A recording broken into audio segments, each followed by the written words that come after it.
dooby dooby doo doo doo doo doo doo dooby dooby doo doo. When I'm recording, yeah, I know what I'm gonna record. I'm gonna record a video right for you. When I'm entertaining, yeah, I know I'm gonna entertain. I'm gonna entertain my audience on YouTube. When I'm uploading, yeah, I know what I'm gonna upload. I'm gonna upload the videos I mentioned earlier for you.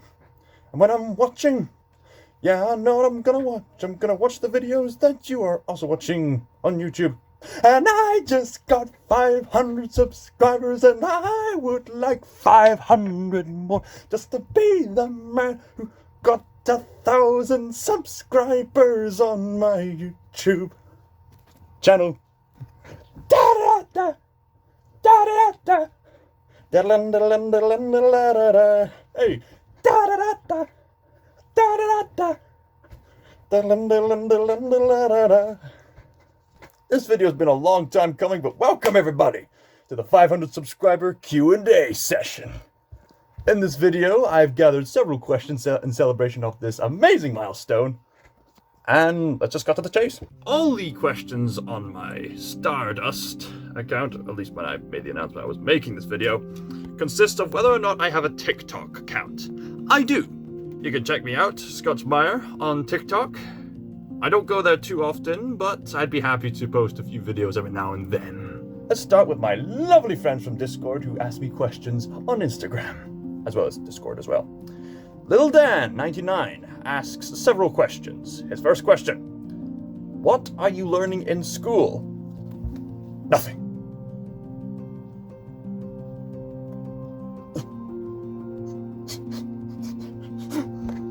I'm not at school anymore. What are you learning in school? You're implying that I'm at school as of retrieving this question, so nothing. If you were to ask, what did I learn at school? Well, you know, the usual, the reading, the writing, the listening, the speaking, the assembly, the math, the English, the music, the science, the religious education, the moral education, social education, the home economics, the business education, the administration, IT, art, English, what was that? French, Gaelic, when I tried to think that,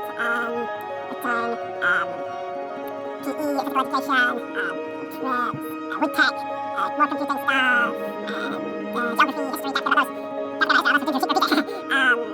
Learning of cultures, learning of other things, grammar, dancing. If you, on the other hand, you were going for a more simplistic question as to what am I learning at college? Well, I can say that last year I managed to pass my degree in arts, I managed to pass my degree in contemporary art practice, so I'm a Bachelor of the Arts. Yes! Respect me!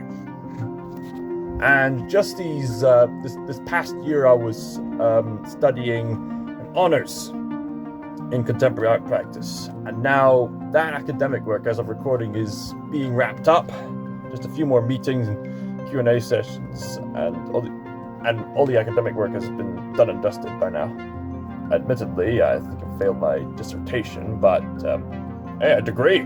There's not many people who can boast about having a degree, so yeah, this should escalate my status as an animator in some sense. Little Dan 99 also asked, how is school in general? I don't go to school anymore. I go to college. College isn't the same thing as school, is it? I suppose college and school are both educational buildings, but people don't really call colleges schools, and people don't really call schools colleges, do they? Maybe the college is a type of school. Maybe the college is like a mega school. Anyway, currently, due to the pandemic, we had to stay put in our homes and do this whole this past year's worth of work virtually. So there were lots of meetings and lots of time spent here just getting on with the arts and crafts and other written work. So on the one hand, you don't quite get the sense of community you would when you actually go there, but on the other hand, it does at least save you the trouble of traveling and gets you just straight to the point of doing what you need to do. So there's ups and downs to everything. Like this whole pandemic, like obviously a virus sucks, but a lot of people have been finding more time to take up hobbies that they wouldn't have without the virus, and they've managed to appreciate walking and jogging more. So there's blessings and curses, as you know. Someday, this is all going to be perfected when Jesus comes back, you know? Little Dan99 also asks, what do you like most about Scotland? Scotland! Ooh, where do I begin? Perhaps it's the beauty so astonishing that people like myself would make paintings over it. Or maybe it's the general sense of community. Perhaps Scotland is best personified in the Western Isles. A place me and my family often go to see our family. Family goes to see family. Going to see other relatives. Maybe it's the fresh air. Perhaps it's the landscapes. Perhaps it's the homely community. I don't know. The thing about being raised in places is that you don't really ask to be born in particular places. I could have denied my ancestry and called myself, I don't know, Frenchman or Indian if I wanted to. But I like being a Scotsman. Why else would I bother naming the channel? Maybe it's the Cayley dancing. Maybe something organic. I don't know. Some things are just beyond words. Sometimes it's just an innate feeling, you know? Feelings that cannot be scientifically measured, eh? I don't know, maybe I should make a video about a dedication to Scotland. Or you could just listen to Dougie MacLean's Caledonia. I think that might just answer the question for you. Little Dan99's last question is, what goes into making a YouTube channel like yours? Tell us behind the scenes. Alright, exclusive behind the scenes, here we go. I am recording on my phone. I then get this cable here, and then put it on this laptop. I open up my Steam account, and I launch this video editing software. Now, previously, I would have done something akin to... Come on, open up, open up. Open! Come on, you're embarrassing me! Thank you. I would have gone to... Let's see, is this the right one?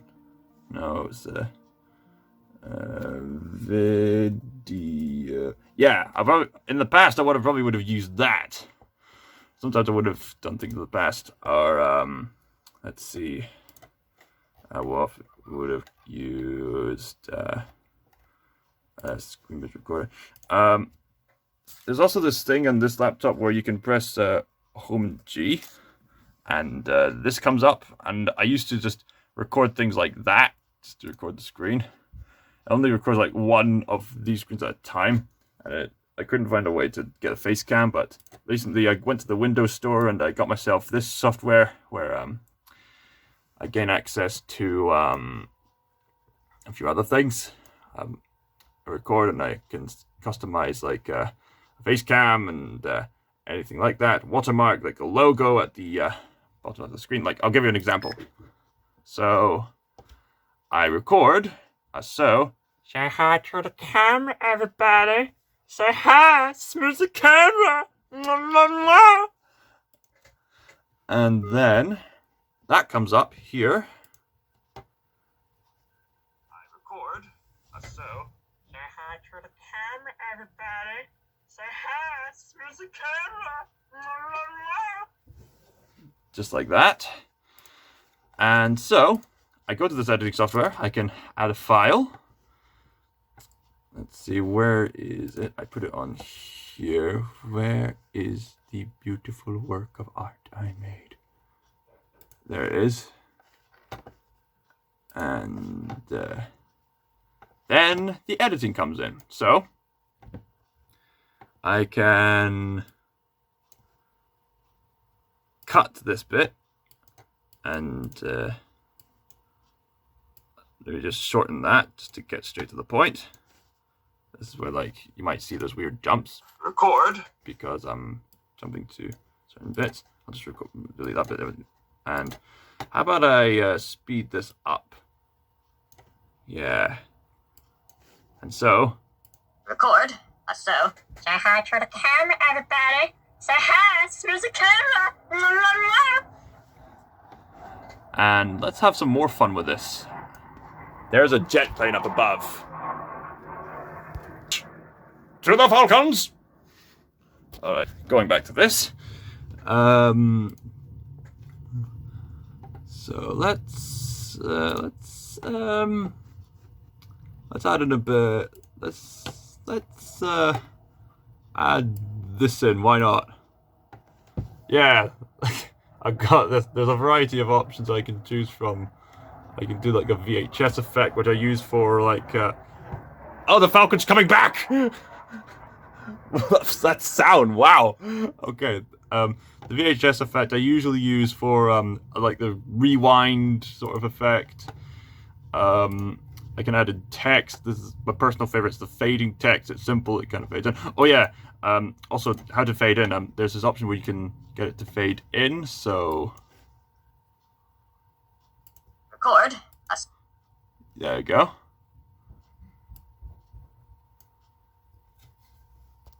And so. Record. So. Say hi to the camera, everybody. Say hi through the camera. Just like that. And once I am satisfied, I can also adjust the thing I want to. That usually, the smaller it is, the more space I can save. So I usually then export, and then I can new project.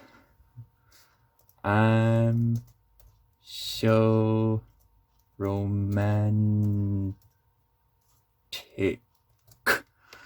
There we go. And then I press that. And of course, the longer the video, the longer I have to wait. That was barely a few seconds. And then there it is, ready to upload. So, hope that answers that question.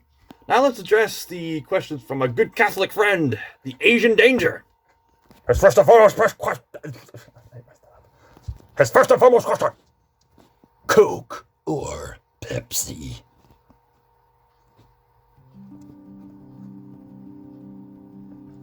Well, let's find out, why don't we? I was gonna try Coke and Pepsi, but we've run out of Pepsi. Probably Pepsi, because it's sweeter. Note to yourself. Go out later, get a Coke and get a Pepsi. See if I'm correct. On the Discord chat, Asian Danger asks me how to grab people's attention when discussing somebody supposedly boring. Did I just say somebody supposedly boring? No. Asian Danger on the Discord chat also asks how to grab people's attention when discussing something supposedly boring. Example, theology and apologetics. Asian Danger buddy, let me lay things down. Anyone can make any subject interesting, and anyone can make any subject boring. This is why a lot of people will probably get bored at schools, yet find some snazzy scholars online. Here are some several steps I find when making not just theology and apologetics, but any topic interesting. Firstly, you've got to have something about you that's quite passionate and catchy. An innate passion for the subject that you're talking about usually helps in engaging people. Also, depending on who you're talking to, you either make things simple if they're just getting started, or talk to their intelligence if they have some knowledge on particular fields. For any topic and for anybody, I would highly recommend you attend any theater class, any theater group. Why? Confidence building. Theater groups have really helped me boost my confidence and to help me speak out. Because theater group helps you to be spontaneous through improvisation games and helps you get over things like stage fright and other things like that. Because if you're not that confident, then chances are you're going to go home crying to your mummy on the pillow that people saw you. Look at it this way. Why blend in with the crowd when you can sound like a star? So once you have the confidence, you have the freedom to speak out and project your voice. And if you're even more confident enough, you can even add in some humor in there. Charlie Chaplin once said, it takes a lot of courage to play the fool. And depending on the kind of humor you use, you can really instantly catch people's attention.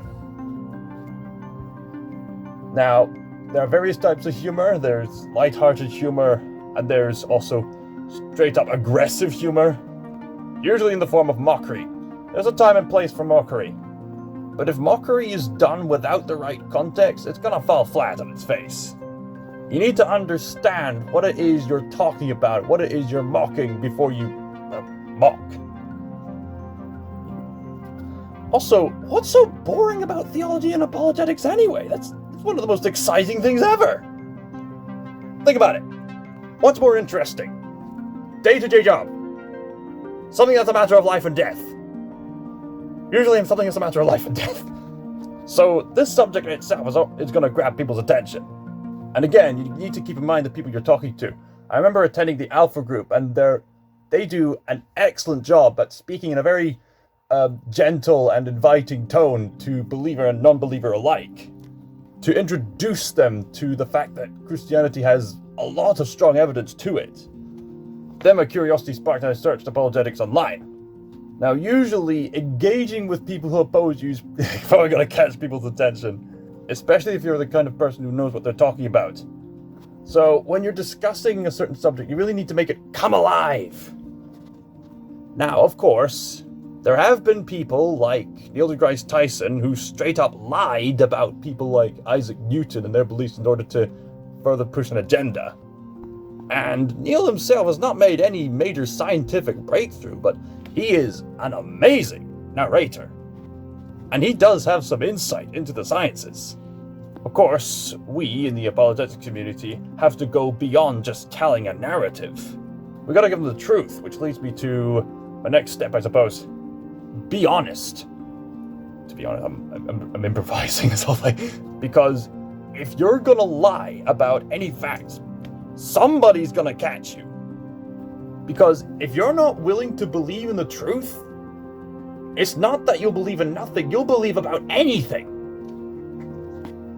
People will often accuse you of being narrow-minded, but isn't the truth, by definition, narrow? Also, depending on who you're talking to and where, it's important that you engage them with body language. I have mild autism, so sometimes a bit of a struggle for me to latch onto people's conversations, because I have this habit of thinking, oh, they're too busy talking to other people to be bothered talking to me. But recently my mum pointed out, no, it's not because they weren't interested in talking to you, it's because you put your eye contact away from them. There was somebody who was talking to me and mum, and I thought, and then gradually in the conversation, my mind drifted to something else that was more pressing in my mind. I have this habit of daydreaming or thinking about theology and apologetics. So I thought, okay, this man's talking to her. Okay. If you want to catch a person's attention, you got to use your eye contact to pay attention to what they're saying. You got to listen. You got to engage with body language to invite them in. And this ability to speak up can also be seen depending on who's speaking at the pulpit or whoever's doing like the preaching. If people were to just drone on during the speaking, chances are your attention's gonna go pretty fast. No offense to the people who do, but some effort can be put into reading it in an engaging way. Again, theater class really helps with this. I went on a bit too long on that question, so I'll just stop right there. And speaking of apologetics on Discord, another dear friend named Valentina Cesar, I'm sorry if I butchered the name, wanted to ask me about my view on Noah's Ark. Now, we live in a time, I suppose people have always done this, where people will be willing to mock the mere idea of this event. And even in the Christian community, there's a lot of debate between two different groups, like the young Earth creationists and the old Earth creationists. And both sides are pointing out, oh, the other side's got different flaws, whether theologically or archaeologically. I try to look at things unbiasedly, which is one of the main reasons why I'm still a non-denominational Christian. But judging by explanations that I've heard, I find there's very compelling evidence to suggest that an event such as Noah's Ark genuinely did occur. Firstly, I believe man and dinosaur did walk together. And the worldwide flood is the best explanation as to why these fossils are buried within muddy layers. Think about it. If these dinosaurs really did die from like an asteroid or lava, then everything, including their bones, would have incinerated. And if dinosaurs just simply died on top of the surface, then their bodies and their bones would have just molted away within weeks. Yet these bones have been perfectly preserved to the point where recent discoveries have shown fleshy blood tissue in some of the dinosaur bones. So to have that kind of preservation, you'd need some kind of event where it had to be instantaneous. An event like a thief coming into the garden. There has to be a logical explanation as to why the dinosaurs are scattered all over the earth and seemingly instantly buried underneath muddy rock layers all over the earth. There's even some... Hold on. I got books like this, right? There's the blood tissue mentioned earlier. Here's fossil evidence of a dinosaur in the midst of giving birth to another dinosaur. Here's like ancient architecture to prove that man walked alongside dinosaurs. In order to explain how the vast majority of dinosaurs were buried, the best explanation would have to be some kind of immense tsunami that buried them and utterly decimated and drowned them. I know people will have differing views, but judging by the evidence and what we perceive, a worldwide flood seems to be the best explanation as to how the dinosaurs got fossilized in vast numbers. Also, recently learned about this man by the name of Wyatt, who is this archaeologist who apparently found various biblical archaeological finds, one of them being Noah's Ark. He found this gigantic, like boat-shaped location, as well as some bits of wood, and in the locations which seem accurate to the biblical accounts. He seems to be the kind of man who assessed things carefully and got other people, believing it otherwise, to take a look at what he said. Now, keep in mind, Noah's Ark was huge, like the length of like a football stadium, if not bigger. It's not like that cute little boat that children play with in the bathtub. No, it's big. If you were to have an accurate ark in the bathtub, I don't think it could fit in the bathtub. Now, a lot of people say, oh, you're not supposed to take the Bible literally. Well, of course not every part of the Bible is literal. There's parts of it that are poetic, and other bits that are addressed metaphorically. Of course, it's not all literal, and Christianity is a faith that invests and challenges people to investigate the claims on a fair basis. Don't you find it odd that a lot of other worldviews are very hesitant for people to investigate the claims? They just get you to just blindly believe, but don't investigate. We're the experts.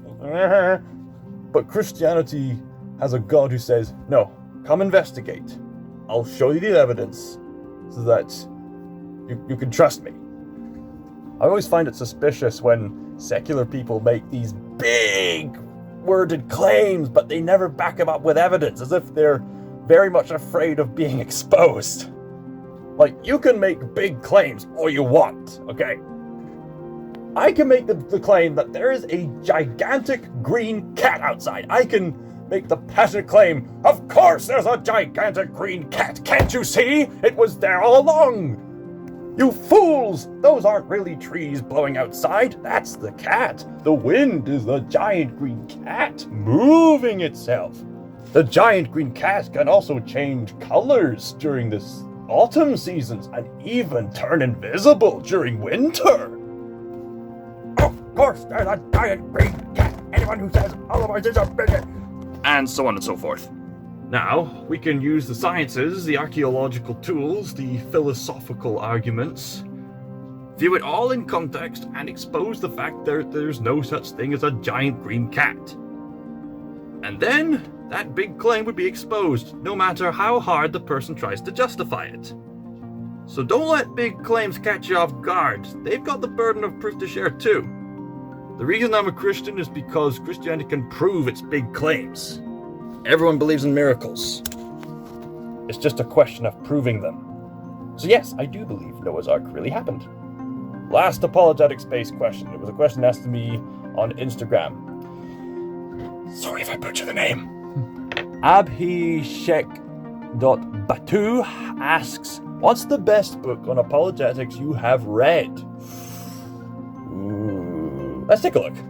Recently, I've been cleaning my room, and there's just so much to pick from. I don't know, I like so many of them. I usually latch on to authors who were former skeptics, but came to faith because of the evidence, like Lee Strobel here. In that regard, I would also really like J. Warner Wallace's work as well, because he's a cold case detective. And for that reason, I also latch on to C.S. Lewis. C.S. Lewis is often unique because he combines his imagination with his theology. Like this book here, The Screwtape Letters, combines this fictional story with apologetics from a negative perspective or very thought-provoking outlook on life. Ah yes, many of you are geeking out over Greg Koukl's Tactics book. I'm going to be honest, I haven't really read this book as frequently as I have others. But from what I have read, the way he describes how to approach certain arguments is absolutely genius. This book by Ray Comfort's quite convincing. He also published this evidence Bible, filled to the brim with little notes and answers to questions. I like this book by Dr. Gary Habermas, Beyond Death, which delves into the phenomena of near-death experiences. I'll even give you a sample of my favorite part. Okay, basically, it's been proven that people are conscious after death. And this part here says, some philosophical considerations are worthwhile here. While our greatest fear may be experiencing non-existence, a moment's reflection shows that this could never be the case. No one could ever experience and then report back to us a state that denies our sense experience by its very nature. Therefore, we will never experience non-existence. Makes you think, doesn't it? I also like books that expose certain lies that have been propagated by the secular culture, so Michael Newton Keyes's Unbelievable, or this book by some other person. If you want to get straight to the point with some evidences, this book's usually quite good. Though I'm going to be honest, I really like reading Frank Turek here. He's witty, he's concise, he gets straight to the point. Oh, a little bookworm. Look at that. It's a caterpillar. Oh, look, a capital. Hello, guy. Hello. How'd you get here? How'd you get on my bookshelf? Are you a real life worm? Bookworm? Here, climb on, please. Climb. Okay, I could also recommend, I think he likes me, books by John Lennox, because he's a professor at Oxford, and he's often very good at addressing these issues in a jovial and gentle way. Time to let go, little one. That's it. Be free. Be free. God bless you, little caterpillar. I hope it's alright. I hope I didn't accidentally crush it. Next question. Master_Rubrics asks, would you post more such dances? What's a such dance? Sorry, you need to educate me here. What's a such dance? How do you do the such dance? You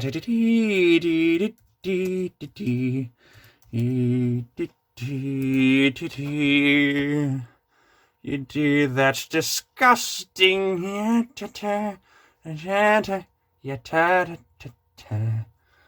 That doesn't answer my question. How to do a such dance?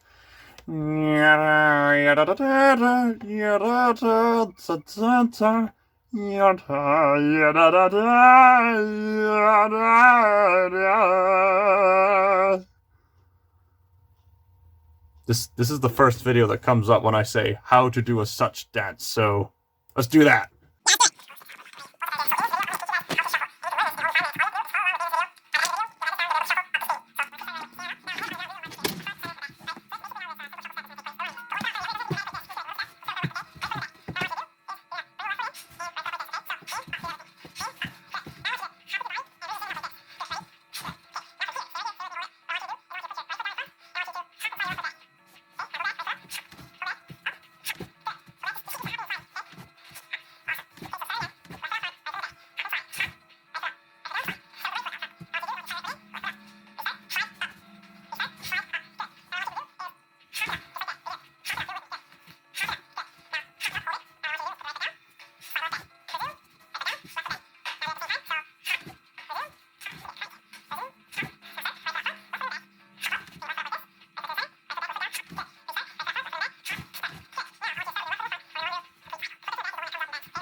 and 3 and 4. Speed up. 2, 3, 4. Speed up. 2, 3, 4. And 1 and 2, 3, 4. 1, 2, 3. Come on, speed up. Yes.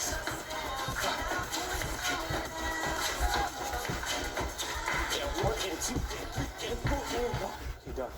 Cool. Nice job.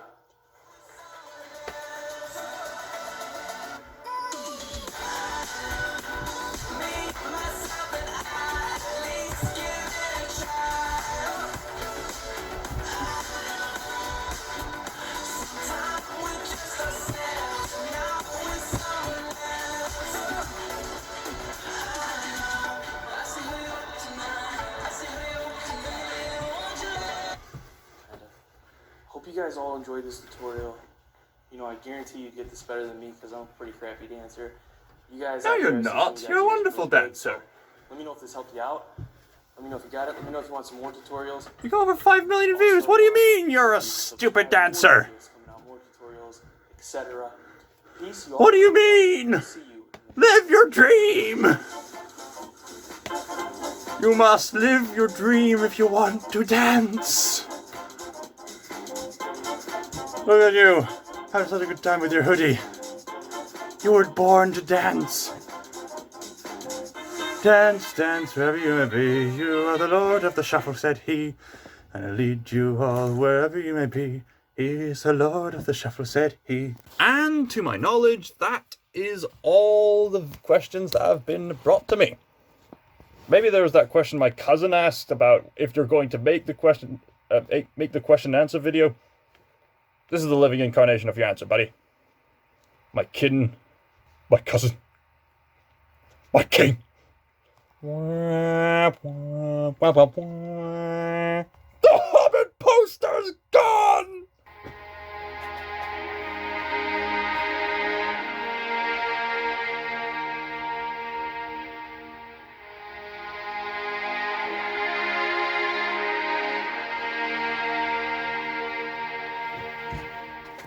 Stay tuned for more content, as I will continue to celebrate Sonic the Hedgehog's 30th anniversary.